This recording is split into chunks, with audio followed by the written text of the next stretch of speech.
Yes, we're going to talk about it. The San Francisco 49ers defeat the Dallas Cowboys for the second time in 2 straight seasons in the postseason. Oh my God. Now, besides the point of the Dallas Cowboys finally getting that monkey out of their back, defeating the Tampa Bay Buccaneers, even though they're division leaders, they were a game below 500 with a depleting defense and, of course, an aging Tom Brady. He's always been aging for the past 10 years. They face off against the San Francisco 49ers, and they don't know their butt from their mouth. They were outplayed, outsmarted, and outclassed 19-12. Now, Dallas, we're coming out of a 5-game road trip where they didn't play in the ATM Stadium since... No, the AMT Stadium, my fault. They haven't played at home field since December 11th of last year, where they played against the Houston Texans. And here they are against the San Francisco 49ers, already ranked 1 on defense, ranked top 7 in rushing offense. Now, the Cowboys weren't slouches. Dak was coming out of his best performances in that game against Tampa with 3 touchdowns, and he got 2 picks! 2 interceptions in that game against the San Francisco 49ers. It was just so fun to see all the hearts, all the broken TV. Yeah, there was broken TVs from the Dallas Cowboy fans, and of course, flaming jerseys. Skip Bayless getting upset over Dallas Cowboys loss, and that flag he got over DeMar Hamlin was obviously well needed. There was several plays. Now, we had several field goals, and of course Dallas Goedert caught a receiving touchdown, but they missed over that extra point because they don't reside on their kicker. Over the opening drive that the Dallas Cowboys were unsuccessful, they actually went for it on 4th and 3. That ended up over a turnover on downs, and Robbie Gould scored a field goal over a good opening drive from the San Francisco 49ers. They came over to Dallas leading, and that would be their only points over to the half, until they fumbled when they had a turnover after getting picked off over. I think they scored only 1 more field goal before they got turned over the red zone when they were in very good field position. I don't even know how they even effed that up. I really don't. Dak Prescott even had a perfect read option over their scoring drive, so there was plenty of opportune times that the Cowboys shouldn't have not blown this game away. Fred Warner caught an interception over the red zone, and Diamador Lenore, D-back, caught an interception over a poor read coming off a curl route. It was lobbed, by the way, by Dak Prescott. He underperformed, bro. He sold for the Dallas Cowboys as much as certain salesmen sold, Blue Chew or something. I can't make a good, joke. 63 QBR. He only had a 46 lung. That came over that impressive catch over CeeDee Lamb, over Charvarius Ward, over a leading catch down the field. But there was so many shoddy catches over getting 1 first down over T.Y. Hilton. Noah Brown only caught 2 receptions, 1 going for a first down. CeeDee Lamb went 2 for 6 off. He got 10. He got 10 of the last 13 receptions, but he wasn't even their option for first down plays. Even that dumb trick play they had around the 4th quarter when they were trying to come back. And people were still questioning off high heel. That was a catch off Dalton Schultz when he didn't have full control of the ball, idiots. So where is that going to come into play? And that sucks too, because Vontae Turpin could have been more of a factor if they weren't just, playing so freaking conservative around the second half, man. And the Niners chewed up 8 minutes of game clock around the 4th quarter. That was all Niners, baby. And that's just smart football. If you weren't gonna close out and let the Cowboys have all that time and Pat Mahomes it, but that was 11 seconds over the remainder of the 4th quarter. So that's no point right there. Michael Gallup was targeted 3 times and caught none of the balls. He caught over a short route. He was thrown over an in route, got deflected. One was tipped over for a near interception. Dak was just playing shoddy football. Black Kirk Cousins over here. NFC East Kirk Cousins over here. Or else we give that to Carson Wentz. But besides that, Dak has gotten so much postseason experience. And yet he was barely pressured around the pocket. Brock Purdy only got sacked once over that game, and threw for 214 yards, only got sacked twice. DeMarcus Lawrence was on him. Micah Parsons was on him. He was getting pressured around the pocket, but he was still off good reads, going only 19 of 29.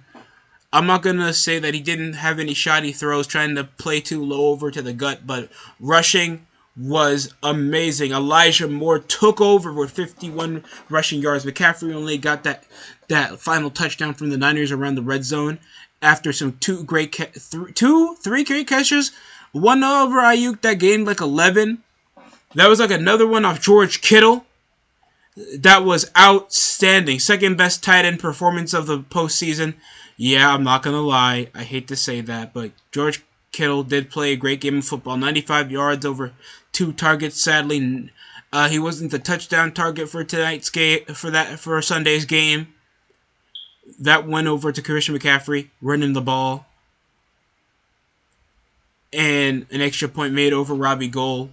And that scoring drive came over an amazing gain over for Deebo Samuels and Kyle Juszczyk over, getting like ham-fisted from Malik Hooker, but they called over a holding penalty early around the first half. That was still a questionable catch. There was even one catch where two tackles were coming over a third down conversion where Kittle caught it, and they were cradling George Kittle in the middle of the first down play. Obviously, they were frustrated that they were losing the game, but you were using George Kittle as like a fucking man hammock. Like, that's insanity. Niners just decimated, outplayed, and just did everything that the Cowboys couldn't. They couldn't capitalize over their timeouts. They couldn't play call worth a damn when it came to just shotgun, motion, sidestep over, just kick it over to... Because Tony Pollard, one of the best rushing rotations in the NFC East. Tony Pollard, if it wasn't for him, the Cowboys wouldn't have 10 wins. Over 10 wins heading over to the season. He sadly suffered over a leg injury. And that's been happening a lot over this postseason. Patrick Mahomes is literally wobbling out of the game. And I think, didn't Josh Allen have one earlier? Seriously. And if you just read over the final drive, Dalton Schultz, defended by Jimmy Ward, incomplete. Short pass, 2 9-yard short passes over to Dalton Schultz that were thrown short. Over to the right side. And they were incomplete twice in a row. Then Cavante Turpin gets stopped by Jimmy Ward over the final play when they were trying to go for that. In the end, it's literally a ripoff of that trick play off that fourth down comeback that the Colts were trying to do against the New England Patriots. I think that was like the 2014 or 2015 AFC title game when the Colts were actually good. And just, I don't know how to sell this off. Just shoddy play calling, shoddy play making by Dak Prescott. And I don't know where they come from here, because there is no excuse how a team with this much talent wouldn't admit. I'm not going to lie. I didn't mind it. Cavante Turpin showed out from just being a breakout talent from the USFL to being a pivotal offensive piece on the Cowboys. CeeDee Lamb being the memorial number 1 option after the leave of Amari Cooper. I swear they shouldn't have let him go. But they probably wanted to decide who to pay after Dak Prescott was pleading for his money. And, of course, T.Y. Hilton just being a half-baked option because their rushing was mediocre. They were just so avoided of trying to use Dalton Schultz as just a third down conversion when CeeDee Lamb was literally going for 117 receiving yards and caught all the receptions, especially that deep ball that went for 46 early around the drive, and they only scored a freaking field goal off that. So where were those Cowboys? They're finally at home since December 11th, but they're not in the postseason right now.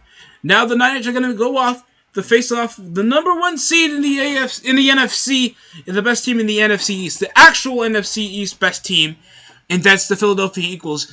Come this Sunday at Lincoln, so we can finally decide who will be the NFC champions. Will it be the Niners that haven't been there since 2019 and lost sadly in a comeback against the Kansas City Chiefs, losing your Super Bowl that we haven't got since the Baltimore Ravens, or will finally the Philadelphia Eagles get that finally go to a new era with Jalen Hurts after the Nick Foles-Adovia era with Doug Patterson. And Doug Patterson really made something of himself over in Jacksonville, finally slumping out of the Jaguars' front office woes and finally using the full potential of Trevor Lawrence. So, if you're a Jaguars fan, hopefully you're optimistic after what came into a questionable offseason into finally making the postseason since 2017. So, try to lift yourselves up, guys. I understand a playoff loss sucks, but it's better than making the playoffs than making the lottery, in my opinion. Trayvon Diggs couldn't cover. There were so many personal fouls, especially unnecessary roughness calls that should have been evaded, especially coming over Malik Hooker, that literally was trying, like I swear, Elijah Mitchell was already down, and when he was already getting wrapped up over the holding penalty by 64, he got hit over the shoulder of the helmet, and they didn't call anything. That still questions me. Micah Parsons, he did play pretty okay, but he got like 4 tackles, only 1 for himself.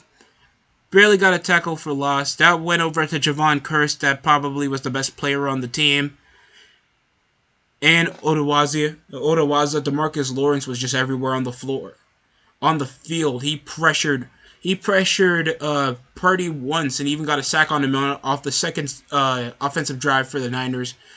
And just made it so difficult to rush over the backfield, even for him to keep over his patience in the pocket. So DeMarcus Lawrence just was everywhere the Cowboys needed him to be. And Malik Hooker was just a better DB than Trayvon Diggs. That's just a fact. If you saw over the coverage, if it wasn't for that midfielder stopping over the deep ball, there wouldn't be an excuse that Deebo Samuels would have dusted the whole Cowboy secondary like he did a year prior. Or like what he did against the... Excuse me, my throat's drying up. Against in the wild card round against the Seattle Seahawks. So, yeah, that's possibly all I got. Niners are heading off to face the Philadelphia Eagles, even though the Eagles had an easy game against a team that they already beat twice over the regular season.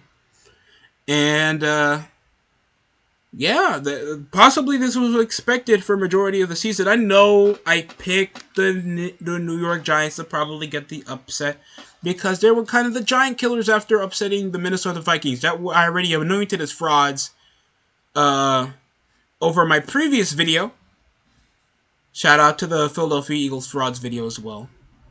Because possibly the Eagles... Niners nearly have the same foundation except for the quarterback situation, but Purdy has been anointed. The pressure might be on him and he might underperform. I still have the Niners winning at possibly 3 points. This is possibly going to be the best game in the NFC. Because I was expecting at least the best postseason game to be the Cincinnati Bengals against the Bills. Or at least the Bills to have an upper hand around the first half, but the Bengals just outplayed them. It went to a 27-10 victory. Gabriel Davis was just dropping balls all over. Josh Allen was just making poor play calling and just... if this is not working out, man, and Stephon Diggs acting like a prima donna after leaving the locker room first over the rest of the team, now there's a possibility that Stephon Diggs is not even going to be with the Buffalo Bills. Is this going to be a loss? for the whole Buffalo Bills playoff push. And of course, the Kansas City Chiefs, Jaguars tried their best, but they just couldn't perform. Routes were just getting closed out, and just shoddy playmaking off the receiving core and the defense. Obviously, the Kansas City Chiefs were in a different league than the Jaguars, but they kept it close, even though they got a garbage time touchdown when trying to close it out with a squib kick. It was a decent game, but Chiefs were going to win. Most of these games I already called were going to be one-sided, except possibly we wouldn't know if the Cowboys would show up or not. But it was true. AFC Conference Championship was kind of, one-sided. Why you don't know what was going to happen with the NFC. And that was most of what people were talking about all season. Yeah, I'm excited for the Chiefs and Bengals rematch. For the past 2 seasons, Chiefs have not beaten the Bengals. They've always had a unspeaking, just a one-sided rivalry.